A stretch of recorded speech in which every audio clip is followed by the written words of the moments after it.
que vamos a estudiar es entamoeba histolítica, ¿no es cierto? La amebiasis por entamoeba histolítico. Sin embargo, existen estas amebas que son morfológicamente idénticas, que las podemos confundir. De ellas, la más importante en nuestro medio, ¿cuál es? Dispas. Las otras son rarísimas, pero Dispas sí, en un buen porcentaje, está metida dentro del intestino de mucha gente, y entonces nos hace confundir el diagnóstico. Ese es el primer tema. El segundo tema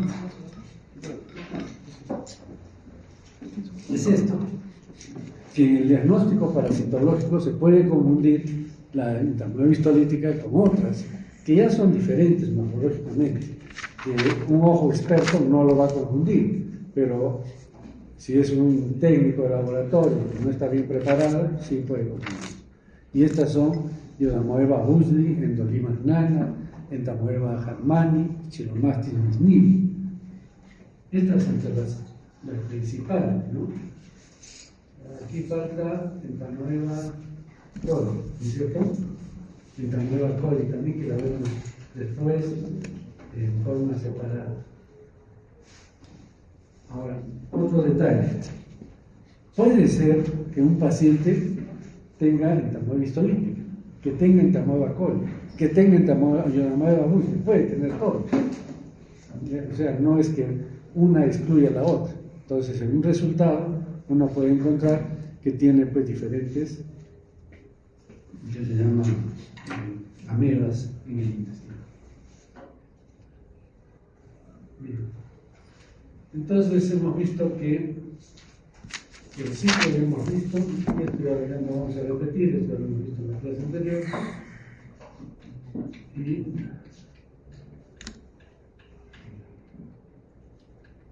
lo que vamos a ver ahora es amebas de vida libre. ¿Qué significa amebas de vida libre?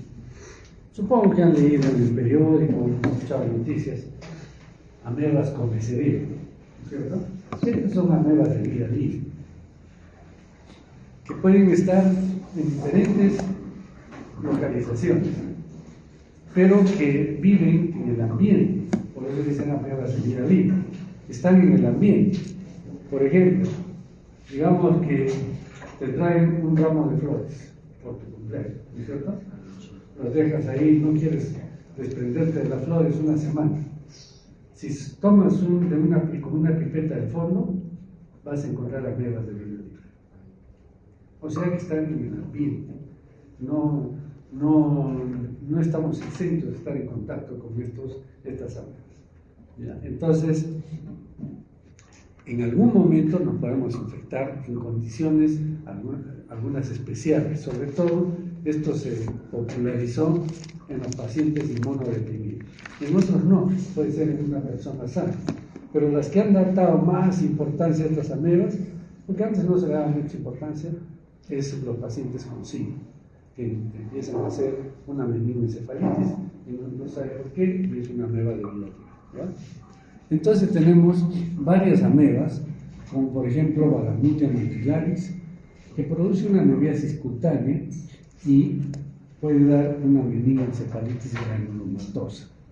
Por ejemplo, esto es una ameba,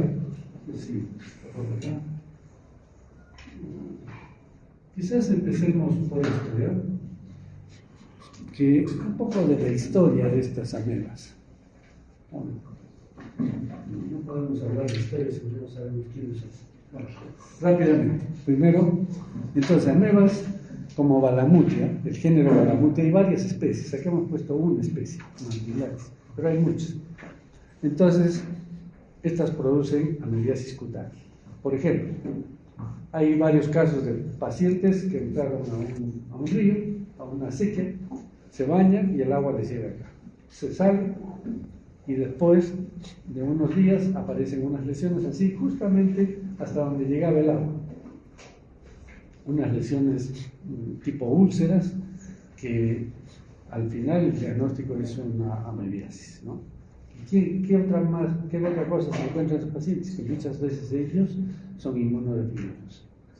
Entonces, esos dos datos son importantes. El antecedente de haber estado en contacto con agua En el fenómeno del niño, por ejemplo, en el norte, en Piura, aparecieron muchos niños con lesiones en las manos, en la cara. Pensaron que era leishmaniasis, que es lo que vamos a ver después, leishmaniasis cutánea, pero no, era mebiasis. ¿Por qué? Porque como había tanta lluvia, se formaban charcos en la calle, los niños jugaban ahí y ahí se infectaban. Entonces la lesión empieza como una pequeña úlcera que va creciendo y va avanzando. Y ahí podría quedar, pero lo que pasa es que esa úlcera después profundiza y se va por vía sanguínea al cerebro. Y una vez que está en el cerebro, produce una meningoencefalitis granulomatosa. Hemos visto que la amoeba histolítica produce una meningoencefalitis aguda. Esta es granulomatosa, o sea, da un tiempo más para que el paciente pueda ser diagnosticado, pueda ser tratado, pero igual es importante esta enfermedad.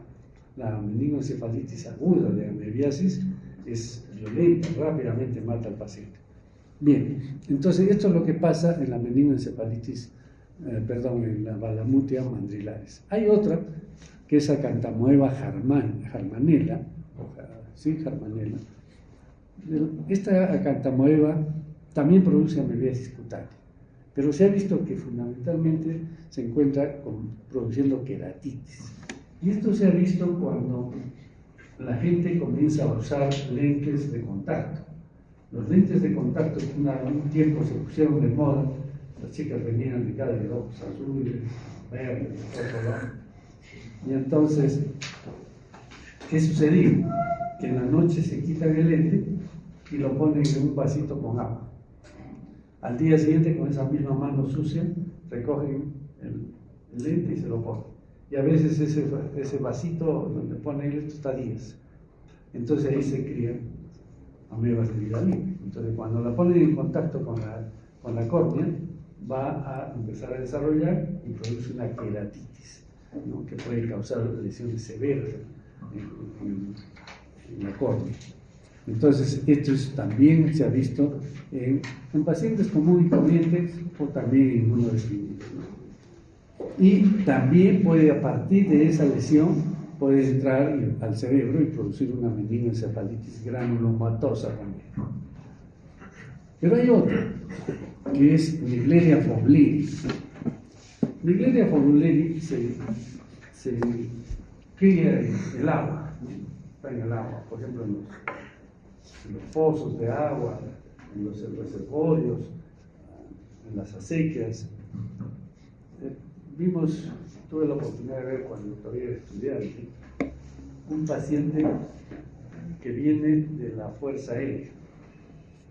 Lo que pasa es que en el hospital antiguamente era obrero y empleado, no sé si conocen.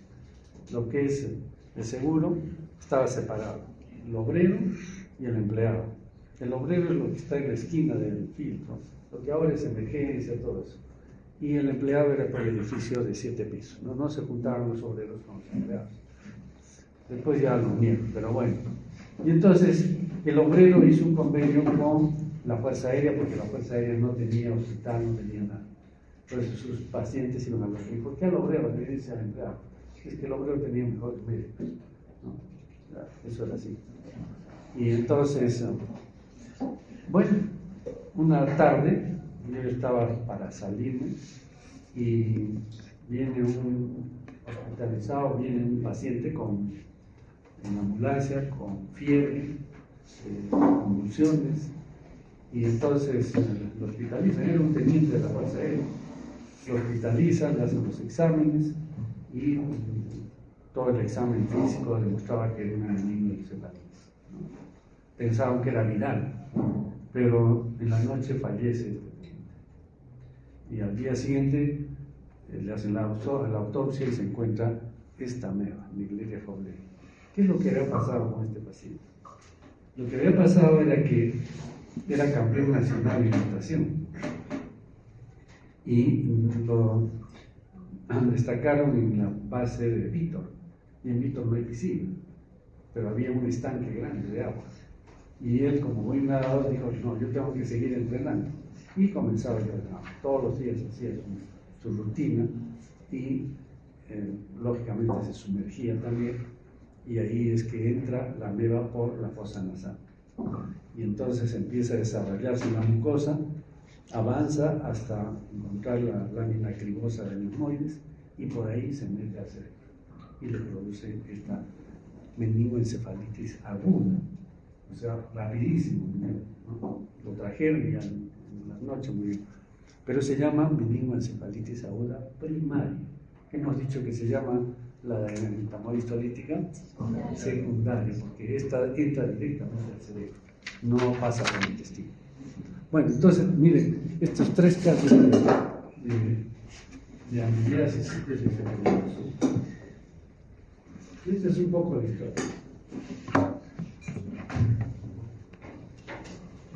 ¿Puedes leer? Un poco. Historia.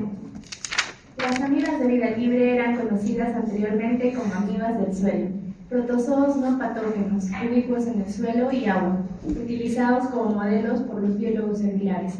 En 1958, Hulverstone demostró el potencial patógeno de Acanthamoeba especie. En 1965, Fowler y Carter reportaron el primer caso de meningoencefalitis amibiana primaria, causado por Naegleria fowleri en Australia. Posteriormente, en Checoslovaquia se identificó de manera retrospectiva un brote de 16 casos de meningoencefalitis amibiana primaria adquirida en una alberca. ¿Qué es una alberca? Calentada artificialmente. En 1972 se hizo evidente que Acanthamoeba producía enfermedad en el humano. Varios fenotipos de Acanthamoeba, entre ellos algunas especies conocidas tales como Castellani, Culverstoni, Eaili, Polyphaga, Rhizodes, son agentes causales de encefalitis granulomatosa en sujetos inmunocomprometidos casi exclusivamente y queratitis en personas aparentemente sanas. Balamutia mandilaris, aísla de un mandril por Vistes para y que en 1990 fue reconocida como agente etiológico de encefalitis granulomatosa en pacientes inmunocomprometidos y más recientemente en personas inmunocompetentes, sobre todo en los extremos de la vida. Asimismo, se ha identificado en forma creciente en individuos de origen latinoamericano. Saphinia pedata, antes diploidea, otra amiba de vida libre, se reportó como agente etiológico en un caso de encefalitis en 2001 y su ultraestructura se dio a conocer en 2003. Recientemente se ha considerado el papel de estas amibas como reservorios de bacterias y virus patógenos. Listo. Gracias. Entonces, como ven, el estudio de estas amebas data recién de finales del siglo pasado. Entonces, miren, esto es la meningoencefalitis aguda primaria por Naegleria. Esta es la vía que utiliza la ameba para entrar y desarrollarse en el cerebro de estos pacientes. Y esa es la lesión que produce. Esta es Balamutia mandrilaris. Miren las lesiones que produce en la piel. Aparentemente sanas, ¿no? O sea, inocentes, digo. Pero que después pueden, si es un paciente inmunodeprimido, puede llegar fácilmente al cerebro. Entonces, así se presentan estas lesiones, que uno puede confundirla con una piordermitis u otro tipo de lesión bacteriana. Este es un sitio ya más avanzada la lesión. Miren, esas úlceras que están por encima del labio, ya está avanzando mucho más la lesión. Y esto es a nivel del párpado, ¿no? Una Acanthamoeba germanela, y que también puede comprometer la piel y también puede producir queratitis.